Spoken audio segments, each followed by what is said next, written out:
A bomb cyclone. What's a bomb cyclone? I don't even know what to do. If there was a snowstorm or a blizzard, I would know what to do. But what do I do in a bomb cyclone? Oh my God, bomb cyclone. I don't know what to do. Oh my God. And welcome to Weather and Ag in Focus on this Thursday afternoon, 1:09 in the afternoon. And, well, it might be considered a bomb cyclone to some. I'll tell you what, we've got a very, very strong area of low pressure that's going to be pulling through the state as we head throughout the day today. In fact, as this system strengthens, it's going to become, it'll have the strength of central pressure of a Category 2 hurricane by the time this strengthens into areas of western Minnesota. Just incredible. I'm Chief Meteorologist Dean Wysocki, and Bridgette Readel has the day off, and we have one heck of a storm system coming our way. We've got blizzard warnings now in the Northern Valley, stretching from Grafton through Grand Forks and into northwest Minnesota, and then east of that, winter storm warnings. Generally, anything north of Highway 200, travel is going to become difficult as we head into the evening hours. Now, we've got a line of snow stretching from just east of Devil's Lake through about Cooperstown and Valley City, and south towards Lisbon, moving eastward towards the valley. This is along a warm front. Now, we're going to see a burst of snow as this system approaches the valley here by about 2 o'clock this afternoon. We'll see a quick burst of moderate to possibly heavy snow. It won't last long. And then behind that, we warm up here in the central and southern valley as temperatures should warm up close to 40 or into the low 40s. So any burst of snow we get with this warm front initially, that will change to rain, it looks like. Now, that won't be the case, again, along and north of Highway 200. Those areas should remain snow throughout this entire event. And conditions will really deteriorate as we head into the afternoon and especially evening. The worst part of this storm is going to be between about 4 o'clock, and I'm talking about the Northern Valley and northern Minnesota.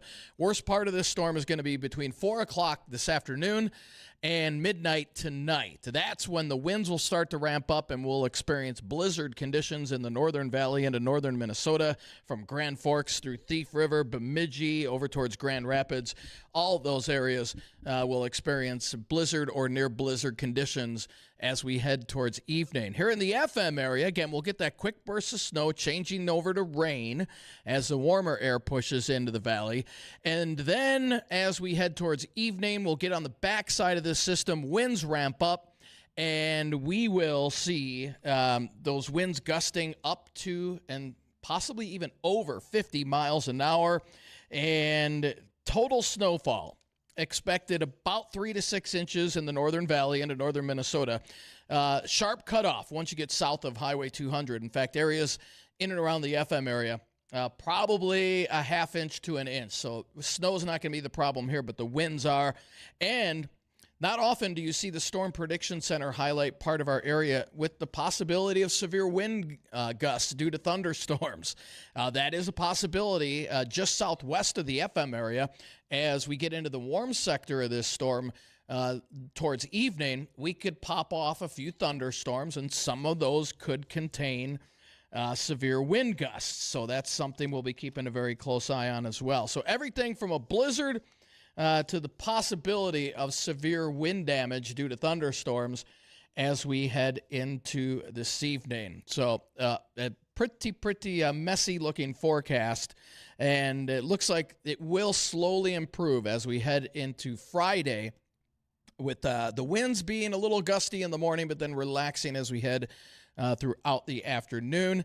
And then looks like we set the stage for another snow event over the weekend. However, that looks like that will pass to our south. So if you have any travel plans going into South Dakota or southern Minnesota, there will be areas around the Twin Cities that pick up, anywhere between 7 and 15 inches of snow.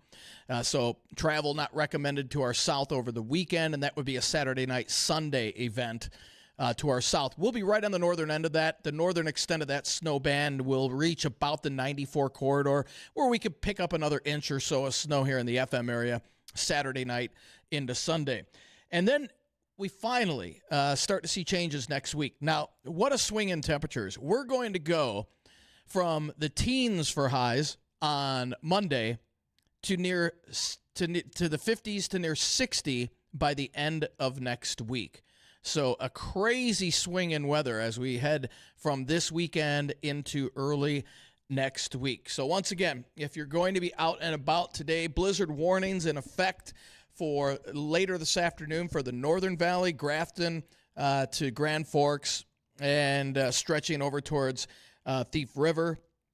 And then winter storm warnings east of there. High wind warnings in effect for the FM area as we are expecting those winds to gust over 50 miles an hour as we head into the evening and early overnight hours. So a very, very messy looking forecast, with the worst of it being north of the FM area. But again, we've got that band of moderate to occasionally we could see a brief burst of heavy snow. That's out to the west right now, stretching from about, let's say, just south of Langdon through Michigan City, Cooperstown, Valley City, and south towards Lisbon, all that moving eastward along that warm front. So again, we'll see some of that precip come in here after 2 o'clock this afternoon here in the FM area.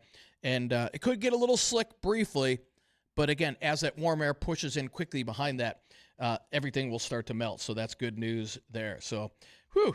A pretty busy looking forecast, and like I said, if you have any travel plans over the weekend going south, a second system will affect areas to the south. But travel not recommended, once again, north of Highway 200 as we head into the evening hours. That's when things will really start to go downhill very, very quickly. So please keep that in mind if you do have any travel plans. So, Addison, do we have our guests online yet? Okay, so let's go. We'll hit our commercial break when we come back. When we come back, help me out here, Addison. We've got Fargo Public Schools Career Innovation Academy. That's who's going to be joining us, and they're going to have a video tour of their construction and heavy equipment training. So pretty interesting for the kids, and we'll have more on that when we come back.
And welcome back to Weather and Ag in Focus, 1:21 in the afternoon, and we got some special guests on video today.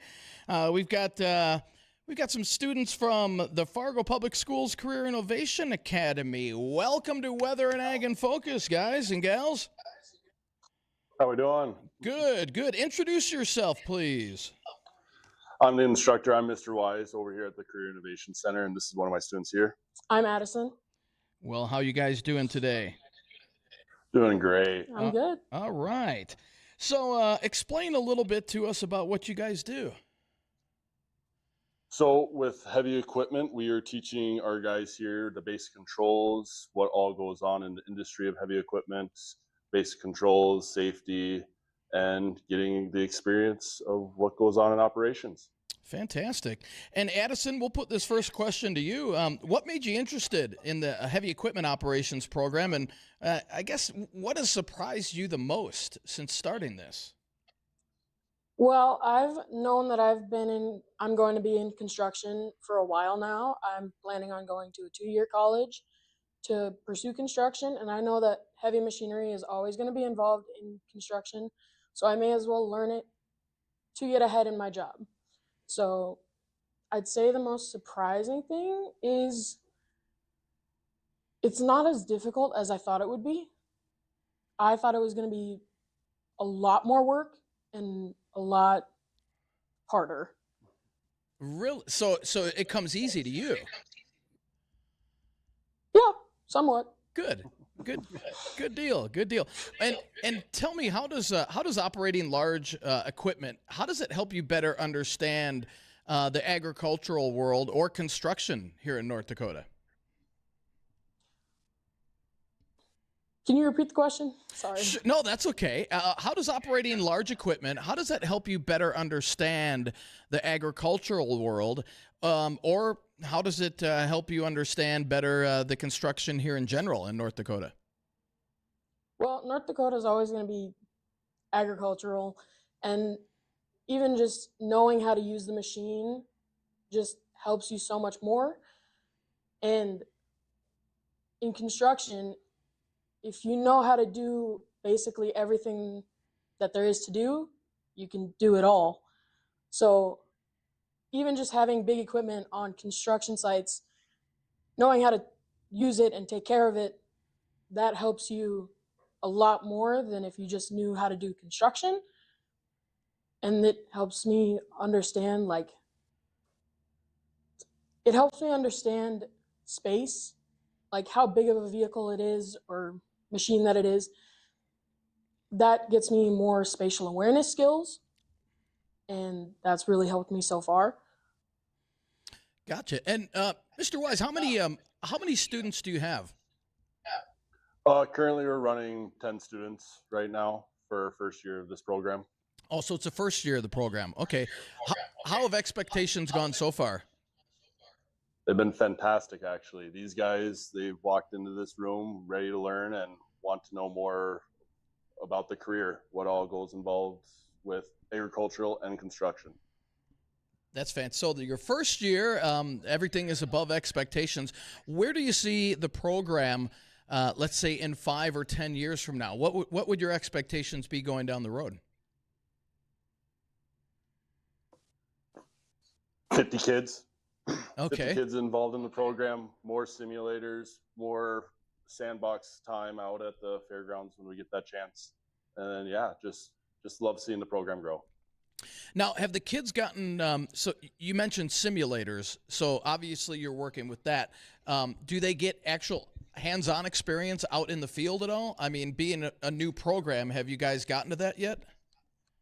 We're running simulators right now. Right behind me, actually, there's a few guys actually running excavators right now. They are doing some basic trenching, just getting the feel for it, etc. And yeah, and soon in the next month or so, we'll actually be going out to the fairgrounds and getting these guys in live equipment, doing some basic control skills, how to run the equipment and find all the safety points and inspections and such. Wow, that's fantastic. Boy, I'll tell you, things have come a long way in terms of those simulators look like, just looking at it here on video, looks like, like you're actually in the equipment itself. Right. No, that's the main point. These guys, they get their basic controls from the simulators, understanding what the joysticks do, how many RPMs you're running on each thing, and etc. So you guys can see my guy Davis here, he's running an excavator. He's basically making a basic trench, doing some pipe work, and yeah. And how long does it take when you're operating these simulators? How long does it take to really? I hate to use the word master it, but how long does it take to really get comfortable being able to run the simulator? That'll be we can ask Davis here. What do you think, Davis? I'd say it probably takes about for somebody that doesn't really have very much experience with the simulators that it would probably take them a couple days to get used to it, but the equipment's very easy to get used to with all of this. But coming from my perspective, I have a little bit of experience in these bigger machines, so it didn't really take me all that much time to learn. But from like my standpoint, I think it's great to get new guys set up on these simulators just to get them a first good feel. That way, when they go out to the field, they have a way better perspective of what they're getting into, and also like say for example, like the first job they get put on is to dig a trench for like sewer or water lines and stuff like that. They instantly know what they're doing when they go into it. They're not just diving feet first in and everything. This gives them a very good feel of how it all works and everything. Fantastic. All right. And how long have you been working on this? Now you've got this simulator. How many quote unquote pieces of equipment or simulators do you guys have where you can learn? How many different excavations or big pieces of equipment do you actually get to learn on using these simulators? So these simulators have anywhere between big and small excavators. They have wheel loaders, skid steers that are great for starting out for beginners. They have anywhere from scenarios of, say, digging this trench for the sewer and water line to basic excavation with a dozer, picking up pipe with a skid steer or a wheel loader. I mean, you name it, this thing's got it. Excellent. And we've got Tom on line one. He's got a question for you guys. Tom, go ahead. Yeah, just real quick. So, how old of equipment will these simulators go back on? So, if you're working on with a company that's got older equipment that doesn't have any electronics on it, what do you do? Well, luckily, some of the simulators here, they can go to like the old style of functioning it. I mean, they will with these simulators, they are going to be involved with kind of the newer pieces of equipment, but they can kind of go back to the older side, just with basic controls like the steering mechanisms, and yeah, that's the only way we can kind of go back with the simulators. But they're mostly focusing on some of the newer sides of equipment. Right, but a lot of companies have the old stuff. So stuff from the '90s, early 2000s, or late '80s even. Yeah, and that's where the sandbox will start to come into play. We'll actually have some older pieces of equipment there, so these guys will know how to run those pieces of equipment just in those scenarios. Yep, so when we get into the sandbox, there'll be some older stuff there so that these guys can know how to run them. That's great. Thank you. Hey, thanks, Tom. Thanks, Tom. All right. Well, we're coming up at the bottom of the hour break, so we're going to pay some bills here. When we come back, we'll continue to talk with the students and seeing how much they've been learning so far in this first year class. More on that when we come back.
And welcome back to Weather and Ag in Focus. And joining us today is the Fargo Public Schools Career Innovation Academy students, where they're giving us a little tour and explaining about their construction and heavy equipment training. And welcome back, guys. And did we lose video there? There we go. We've got them back now. And who do we have with us right now? We've got a nice little piece of equipment in back of you there. Hello, my name is Braden Flemmer. I'm a senior at Horace High School, and I attend classes here at the CIC. Hey, Braden, how you doing? I'm doing pretty good today. Good, man, Today, good. behind us, we got a piece of equipment. We have a skid steer. It's a telescoping boom skid steer, kind of like a telehandler type of deal. We got by me from General. And today we're just going to run through some of the safety and inspection that we do in class. Obviously, it's something you want to do every time before you operate. Right. So, like, one big thing from the ground up, we'd say, like, check the lights. We'd say check your attachments. Obviously, with the bucket, you'd check all the bolts down here for the blade. See everything for the attachment looks okay. We can check over here. We want to make sure that all this is tight and not too loose. And check the cab, make sure everything looks good.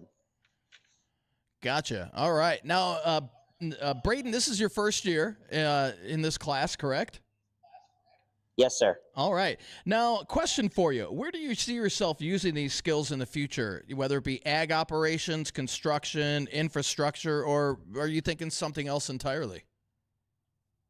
Well, I plan on going into the construction field, most likely construction management or as an electrician.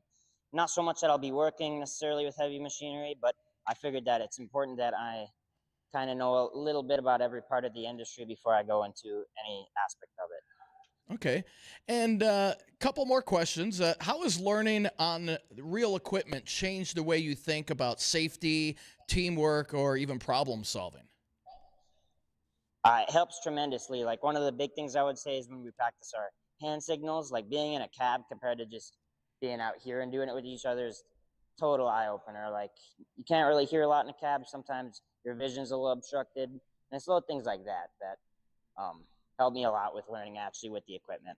Gotcha. And not only hands-on, but as we were showing earlier, the simulators. And I'm guessing that's a huge part of your class as well. Has that helped you out quite a bit using the simulators? Yes, it's helped us out a lot. They're very fun to use and they're really interesting. And a big part of it is obviously we aren't every day going to be operating heavy equipment in this class. So having something like the simulators that's easy access and pretty realistic is a really good opportunity for us. Right. Now, okay, being this is the first year, and maybe there's some other students, thinking, hey, this might be something I'm considering. What advice would you give to another student who's considering taking this class? I would say do it. It's very hands-on, and if you like hands-on, this is definitely the class for you. Okay, and so far so good. Mr. Wise is a great instructor, right? Yes, he is. Oh, see, good answer. Good, especially with him there. You've got right. No, that is awesome. Well, tell us what it's been like learning with the new heavy equipment simulators. Go into a little more detail and explain to somebody that's interested in this how they help you build real world skills. Yeah, my name is Max Holtison. These simulators really do help you learn how it would be if you're in a real world a piece of equipment like this. It's better to learn online so you know what you're doing when you get into a piece of equipment, so you know how to dig, grade, do slopes, so you're not wrecking the equipment when you're doing it or mess things up in real life. It's better to practice with something that isn't real life and is not going to matter. Right. Now, Max, do you guys bounce ideas off of each other? Maybe you're working on different equipment and you'll talk to another student and they might give you, hey, here's something that I just learned on this. Do you guys bounce ideas off of each other in class?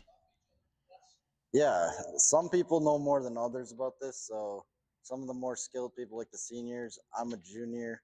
So sometimes if I have questions, I ask some of the seniors, how to do things on the simulators or what pieces are on this, because I don't know every part on the skid steers, obviously. So some of the more older people that have been around this stuff more than I have might know more, so I want to like ask the experienced people so I know what I'm doing. Now, question: we've got one of our guests emailed us, or one of our listeners emailed us, asking, when you're using the simulators, being realistic, if you make a mistake on the simulator, will it show you? Like, let's say you accidentally, they use the example, if you accidentally tip it over or do something wrong, will the simulator correct you and tell you what you're doing wrong and what you should be doing? Yeah, so we have this basic controls thing where you go over logs, and if you have your bucket too high or if you're going and scooping dirt and you like go too far back, it can throw an error code and then the whole thing shuts down, so you have to restart it. So you want to like be more careful and like do what you would do in the real world and not like tip it. Excellent, excellent. And Max, what's the biggest thing so far that you've learned from the class this year? Probably the hand signals and just the inspections to make sure everyone stays safe and to like make sure your equipment runs properly so you don't wreck it. Otherwise, you can have serious problems where people get hurt or your equipment gets super wrecked and then you have to pay to fix it. Excellent, excellent. Well, Max, hey, thank you so much for joining us. And to Braden, Davis, and Addie, and Mr. Wise, thank you guys so much for joining us today on Weather and Ag in Focus. Anything else you want to say before we leave? Like I said, anything to any prospective students out there? If you would like, we can show you another big thing we've been working on, hand signals to keep us all safe. Please do, yes. We can show you kind of at the front. Yes, please All right, do. go get in.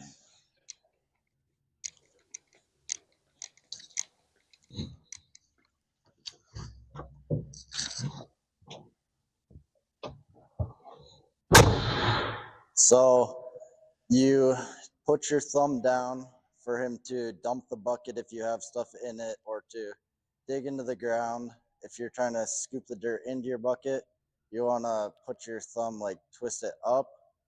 And then if you want them to come forward towards you, you pull back towards you.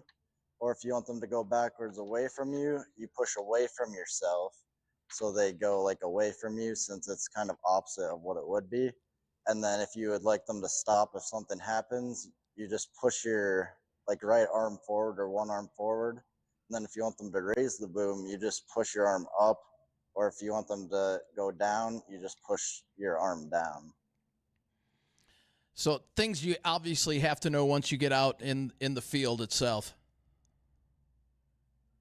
Yeah, this is really what keeps us safe around each other. And really, if we don't know what the other person's saying, if you're in the equipment, you should always get out and just try communicate with the person that you don't know what you're doing, so everyone stays safe and you guys can figure out what the person's saying so no one gets hurt. Good advice. Good advice. All right. Well, guys, hey, we're out of time here, but we want to thank you again for joining us, and best of luck to you guys in your future career. Yeah, thank you for having us on. All right, no problem, no problem. Well, when we come back, we're going to recap the weather. We've got a band of moderate to heavy snow that's just out to the west of the FM area, getting ready to push in. We'll detail what this storm has in its eyesight for us, because we are going to see conditions deteriorating as we head towards evening. We'll have more details on that when we come back.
And welcome back to Weather Nag and Focus, 1:49 in the afternoon, and we've got one heck of a storm system that's just starting to affect parts of the valley and areas out to our west.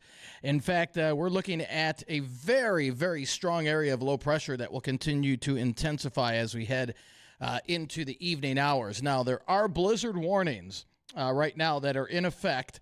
They go into effect, I should say, this afternoon, stretching from Langdon through Grafton and Grand Forks. Just west and east of that, from Devil's Lake, we have winter storm warnings from Roseau, Thief River down to Bemidji and over towards Grand Rapids. We've got the winter storm warnings in effect as well. Generally, anything north of Highway 200, travel is not recommended as we head into the late afternoon and evening hours. We've got a band of snow out to our west, and some of this is moderate to heavy, stretching, let's see, from about Adams down through Petersburg, over towards just to the east of Sharon, stretching down towards Page and Hunter area, and continuing south from there to just west of Castleton, all that moving eastward. And it's about a 25-mile wide band of moderate to heavy snow. It's slowly moving east. So once that reaches the FM area, we're going to see between 2 o'clock and 3 o'clock some moderate to occasionally heavy snow. That's along a warm front. Now, it could grease up the roadways a bit, a better chance of that really affecting the roadways in areas of the northern valley. For the FM area, I do expect we'll see some minor accumulation out of this.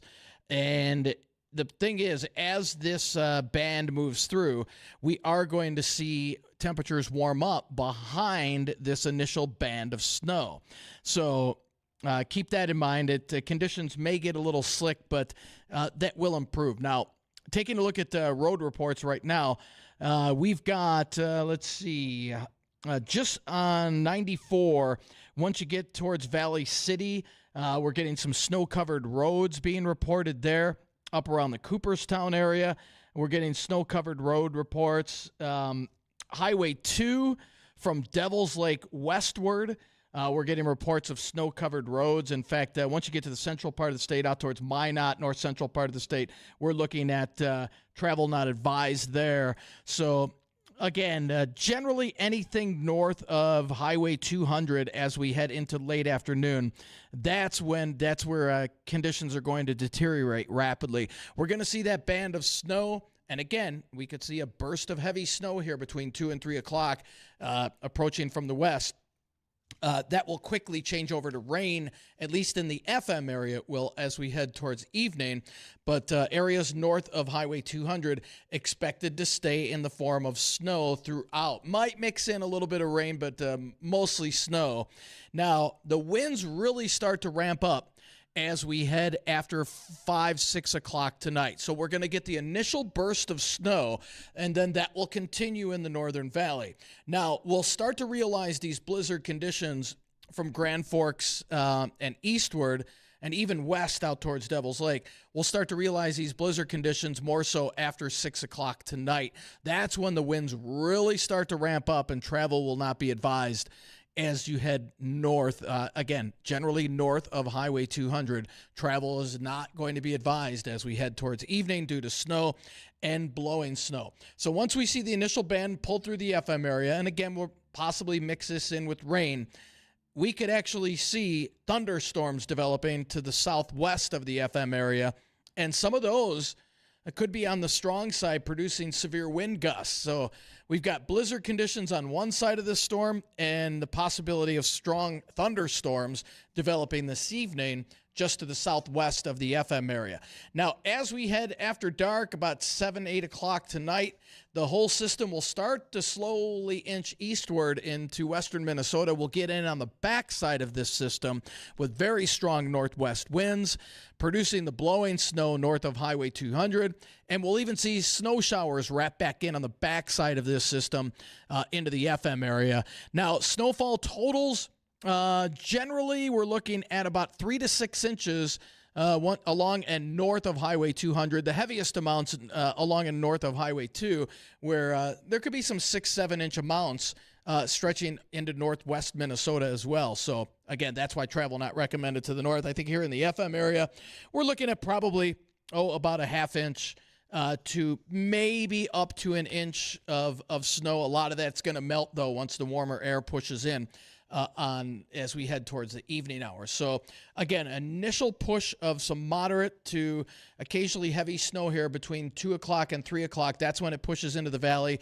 It'll last about an hour or so, and then the warmer air pushes in from the south, changing all that precip to rain in the southern valley. So, again, travel, please be careful. And again, if you don't have to travel after about 5, 6 o'clock tonight, especially north of Highway 200, that's the best advice we could give, as conditions will continue to deteriorate as we head into the evening hours. And then we'll see a break on Friday, another system. And this one is even stronger. This will pass to our south. If you have any travel plans going into South Dakota or down towards the Twin Cities over the weekend, get them done Saturday and get them done the first half of Saturday, because Saturday night and Sunday, it's going to get nasty down to our south. We're getting some indications down towards the Twin Cities. They could have upwards of 8 to 12, 8 to 15 inches of snow along with wind. So that southern part of Minnesota, it's going to be very, very difficult travel as we head into the latter part of the weekend. And that will stretch over into the Great Lakes, where there will be some areas, UP of Michigan, expecting 20 to 25 inches of snow and blizzard conditions throughout the Great Lakes for this upcoming weekend. So pretty large storm system. We've got this one coming through today, and the second one, luckily, is going to mainly pass to the south of the FM area as we head into the weekend. And by the end of next week, put it on your calendars, 50s and 60s across the state. So a crazy swing in weather. So that'll do it for today's Weather and Ag in Focus. Again, please use extra caution if you're out on the roadways later this afternoon and into the evening hours. Don't go anywhere, though. The Jay Thomas Show, that's coming up next.